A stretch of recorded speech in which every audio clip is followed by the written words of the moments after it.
ऐसे वक्त में जब सियासत में धन बल, बाहुबल और चुनाव प्रचार में करोड़ों के खर्च की चर्चा आम है, लेकिन इसी सियासत के गलियारे में कई मिसालें ऐसी भी रही हैं जो सादगी, ईमानदारी और सियासी शुचिता का परफेक्ट उदाहरण कही जा सकती हैं। अभी बिहार चुनाव की चर्चा जोरों पे है, तो हम बिहार के ही एक पूर्व मुख्यमंत्री का जिक्र करना चाहेंगे जिनके जैसी मिसाल सियासत में बहुत कम मिलती हैं। हम बात कर रहे हैं बिहार में जननायक कहे जाने वाले पूर्व मुख्यमंत्री कर्पूरी ठाकुर की। स्वतंत्रता सेनानी, शिक्षक, राजनीतिज्ञ तथा बिहार के दूसरे उप मुख्यमंत्री और 2 बार मुख्यमंत्री रहे कर्पूरी ठाकुर पिछड़े समुदाय से आते थे। लोकनायक जयप्रकाश नारायण और राम मनोहर लोहिया जिनके राजनीतिक गुरु थे। वे 1970 के दशक में 2 बार बिहार के मुख्यमंत्री रहे। मंडल आंदोलन से भी पहले मुख्यमंत्री रहते हुए उन्होंने पिछड़ों को 27% आरक्षण दिया था। 24 जनवरी 1924 को समस्तीपुर के पिथौझोइया, जो अब कर्पूरी ग्राम के नाम से जाना जाता है, उसमें कर्पूरी ठाकुर का जन्म हुआ था। कर्पूरी ठाकुर बिहार के पहले गैर कांग्रेसी मुख्यमंत्री थे। मुख्यमंत्री के रूप में 2 कार्यकाल में कुल मिलाकर 2.5 साल बिहार का शासन उनके हाथ में रहा। उनकी सियासी शुचिता से जुड़ा एक और किस्सा उसी दौर का है कि उनके मुख्यमंत्री रहते ही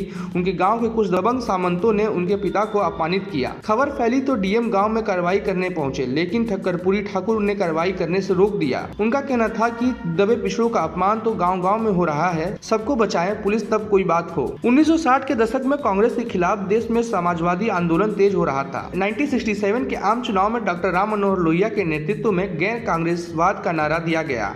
कांग्रेस पराजित हुई और बिहार में पहली बार गैर कांग्रेसी सरकार बनी। सत्ता में आम लोगों और पिछड़ों की भागीदारी बढ़ी। कर्पूरी ठाकुर उस सरकार में उप मुख्यमंत्री बने। 1977 में जनता पार्टी की विजय के बाद वे बिहार के मुख्यमंत्री बने। सरकारी नौकरी में आरक्षण की मांग जोरों शोरों से उठ रही थी। कर्पूरी ठाकुर ने पिछड़ों को 27% आरक्षण दिया। 1952 की पहली विधानसभा में चुनाव जीतने के बाद वे बिहार विधानसभा चुनाव कभी नहीं हारे। लेकिन ईमानदारी ऐसी कि राजनीति में इतना लंबा सफर बिताने के बाद जब उनका निधन हुआ तो अपने परिवार को विरासत में देने के लिए एक मकान तक उनके पास नहीं था। यूपी के कद्दावर नेता हेमंती नंदन बहुगुणा ने अपने संक्रमण में लिखा, कर्पूरी ठाकुर की आर्थिक तंगी को देखते हुए देवीलाल ने पटना में अपने एक हरियाणवी मित्र को से कहा, कर्पूरी जी कभी आपसे 50-10 हजार रुपए मांगे तो आप दे देना, वह मेरे ऊपर आपका कर्ज रहेगा। बाद में देवीलाल ने अपने मित्र से कई बार पूछा, भाई कर्पूरी जी ने कुछ मांगा? हर बार मित्र का जवाब होता, नहीं साहब, वे तो कुछ मांगते ही नहीं।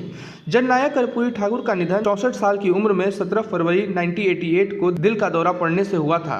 कर्पूरी ठाकुर के निधन के बाद हेमंती नंदन बहुगुणा उनके गांव गए थे। कर्पूरी ठाकुर की पुश्तैनी झोपड़ी देखकर बहुगुणा वहां रो पड़े थे। फिलहाल इस खबर में इतना ही। आगे भी देश दुनिया की खबर के लिए जुड़े रहें जेड न्यूज के साथ। धन्यवाद।